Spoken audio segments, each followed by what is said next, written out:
mogote na delitebe ini bilutan. Ibi bato ko ta kita ina gwele. Ina ba mo biyo kani, yesi ang ganina wasmiga. Nandebe ni barua. Ina ba tuwe, nalera ba mo no pinandi.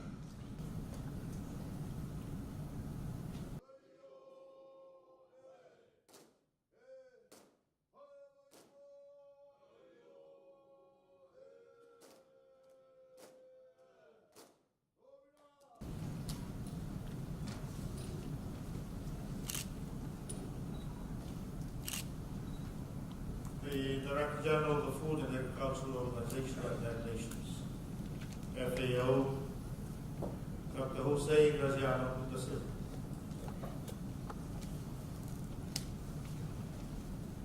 The chairperson of the 34th session of the FAO Asia Pacific Regional Conference and Fiji's Minister for Agriculture, the Honorable India Sirivatu. Honorable Ministers and senior officials from the Asia Pacific region, our distinguished guests, ladies and gentlemen, chiefs and people of man. Good morning and Islamullah. Please allow me to say at the outset that I'm very deeply honored to join you all and to officiate the opening of the 34th session of the Food and Agricultural Organization's Asia Pacific Regional Conference this morning. And in addition to the traditional ceremony of welcome that you have just witnessed, I also offer a very warm welcome to you all, delegates especially to those of you who have traveled from abroad and braved the adverse weather conditions over these past few years. The arrival of two tropical cyclones in the span of 2 weeks was not the type of warm welcome we had hoped to subject you to.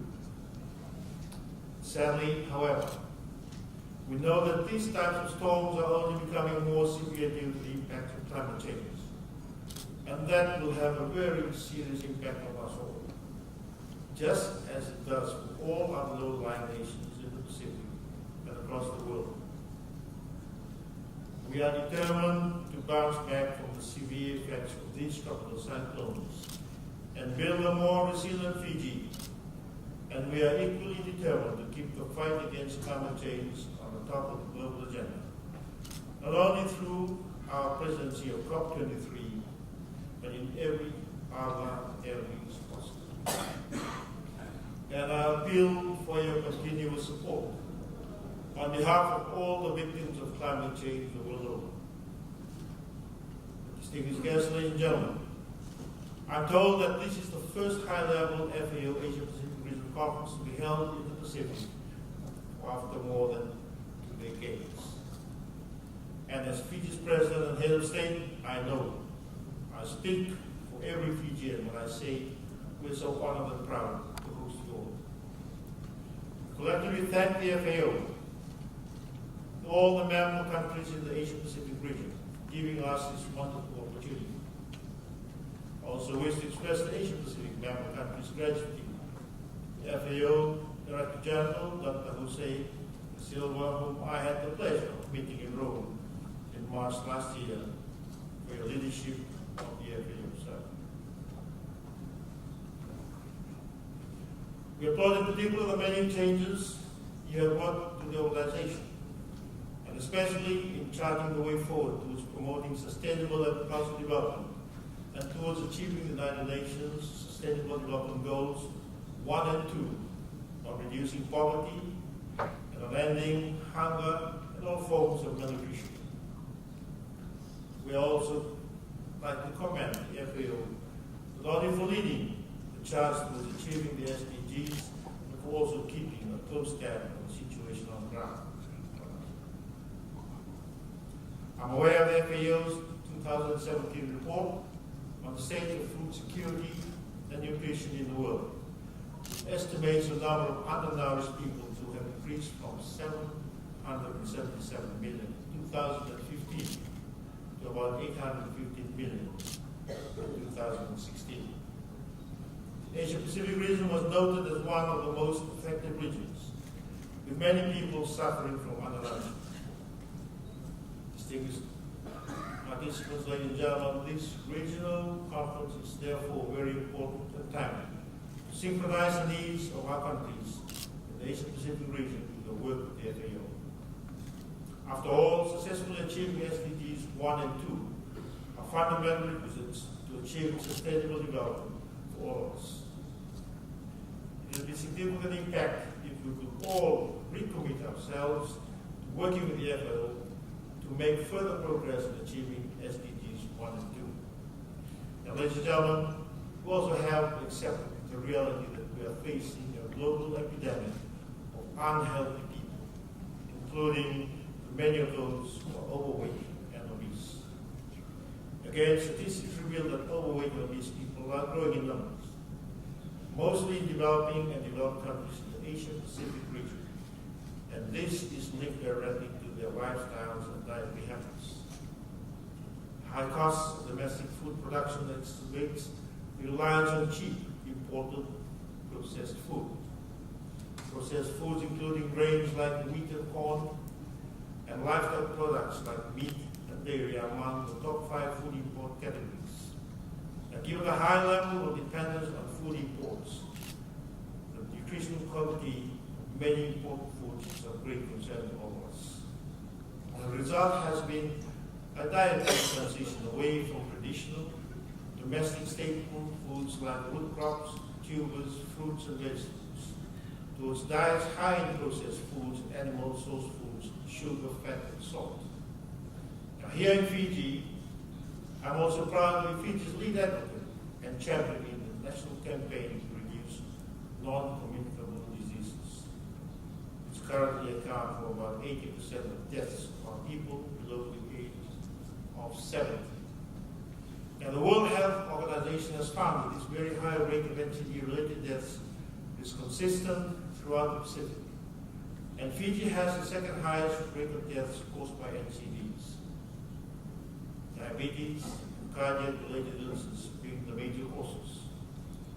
Fiji conducted a national nutrition survey in 2014-2015, and it noted that we had a food eating pattern that included daily consumption of cereals, bread, and breakfast crackers.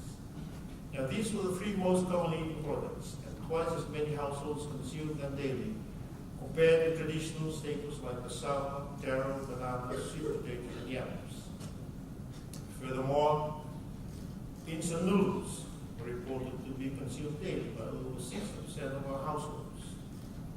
And approximately 4 out of every 10 households consumed fruits including mango, pawpaws, and bananas on a weekly basis only.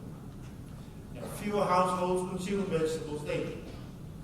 However, unfortunately, the daily consumption of vegetable oil is reported to be in 9 out of 10 households. Fizzy, sugary drinks were reported to be consumed daily by more households, while daily addition of sugar was in 9 out of every 10 households. For newly born children, about 8.3% were born underweight, and less than 2.5 kilograms, while 12.7% were born overweight, or more than 4 kilograms. Now, 49% of children under 6 months old were exclusively breastfed, while 34% of our children continued to breastfed between 12 to 15 months. Now, the eating pattern for primary school children aged 5 to 14 years revealed that about 38% had snacks after breakfast, 53% had snacks after lunch, and only 9% reported having snacks after dinner. Now, the 4 most popular snacks eaten were salty snacks, sweets, sugary drinks, and Indian cereals. Now, for secondary students aged between 15 and 19 years, their eating patterns showed that 6 most commonly consumed foods were sugary drinks, about 31.2%, salty snacks, 22.5%, sweets, about 10.1%, sweet flour products, 9.8%, fried cassava, chips, about 7%, and Indian savories, 6.7%. Interesting statistics. Now, this transition has been identified as a leading driver behind the sharp rise in rates of malnutrition, micronutrient deficiency, obesity, diabetes, and other non-communicable diseases in our country. Although these trends can be seen in other countries in the Asia-Pacific region as well. Now, obviously, we have a lot of work to do. And in my role as a champion in promoting a fit and healthy nation, I have appealed to our people to take appropriate action to reverse the unacceptably high trend of NCDs in Fiji. I'm especially grateful for the opportunity this morning to make the same call to the policy makers in the Asia-Pacific region to address the situation please. The first key is the promotion of healthy diets and the availability of healthy food options. We need to make our people aware of what they are eating and informed of their eating options. Ladies and gentlemen, at this regional conference, we should also be focusing on women in agriculture and employment for rural youth. This is a huge challenge to the Pacific, as the contribution of women and youth are not always recognized, despite their playing a major role in agriculture. In Fiji today, about 60% of the population rely on the agricultural sector as their main source of livelihood, especially family farming. Now, agriculture will continue to be an important socio-economic sector and generate employment opportunities in the coming years. But we also recognize that the sector may not be able to absorb such a high volume of new workers in the coming decades. Perhaps the FAO could work with its member countries in the Asia-Pacific region to assist job creation in the entire spectrum of the food value chain. Now, this includes processing, packaging, transportation, distribution, marketing, and services provision, especially financial and business services. Most Asia-Pacific member countries need rural and structural transformation that fosters synergies between farm and non-farm activities, as that can reinforce rural-urban linkages. Now, the growing demand coming from urban food markets can create job opportunities in all agriculture-related activities. And not only agricultural employment, but also non-agricultural employment in rural areas such as agro-tourism and other services. Ladies and gentlemen, it's also important to implement rural development strategies that recognize the importance of family farming. As you know, more profitable urban markets can lead to concentration of food production in large commercial farms and the creation of value chains dominated by large processors and retailers. In this context, smallholders and family farmers need specific policies and regulations. Now, this includes providing access to inputs, accredited technology, and improving land tenure rights. And ladies and gentlemen, as I alluded to earlier in my address, Asia-Pacific region is particularly affected by and vulnerable to climate change. It is therefore of utmost importance to promote the adaptation of food systems to this changing climate, especially for low-income rural communities. With Fiji presiding over COP23, I would like to stress the profound impact that climate change can have on agricultural development. Issues related to agriculture, such as food production and food security, are explicitly mentioned in the Paris Agreement concluded by COP21 in 2015. And at COP23, the parties reached an historic agreement on agriculture.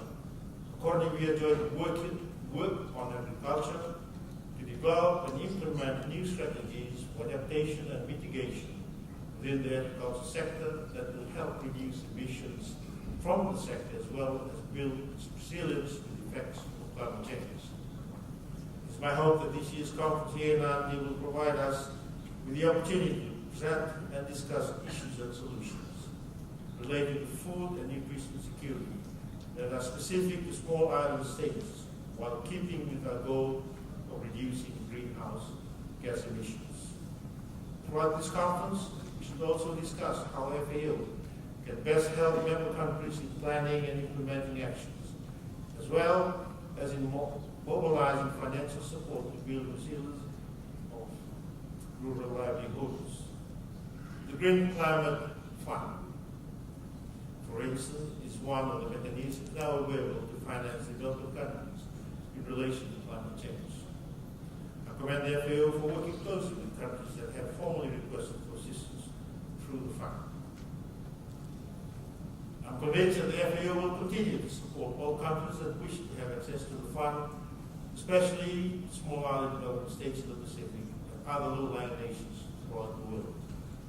Distinguished guests, ladies and gentlemen, to further set the pace for this conference, I'd also like to recap some of the major agreements from the 33rd conference held in Putrajaya, Malaysia in 2016.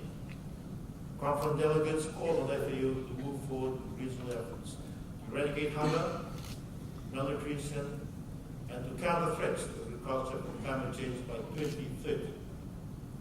The conference further stressed the need to revitalize the image of the agriculture sector to promote agriculture as a career choice for our young people.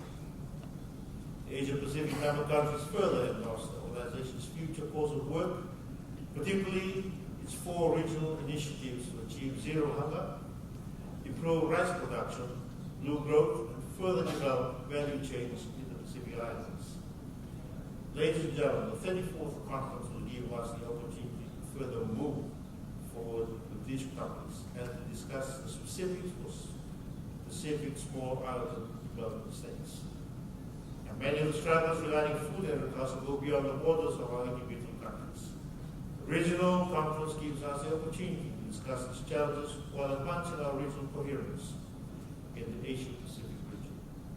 And ladies and gentlemen, I wish to conclude by saying that many challenges remain ahead, but with steadfast commitment, we can deliver on the United Nations Sustainable Development Goals. I would like to take this opportunity to reiterate that we will continue to support our support to FAO and the region to deliver the mission of inclusive growth and shared prosperity for all. No one can be left behind in a common quest for sustainable development.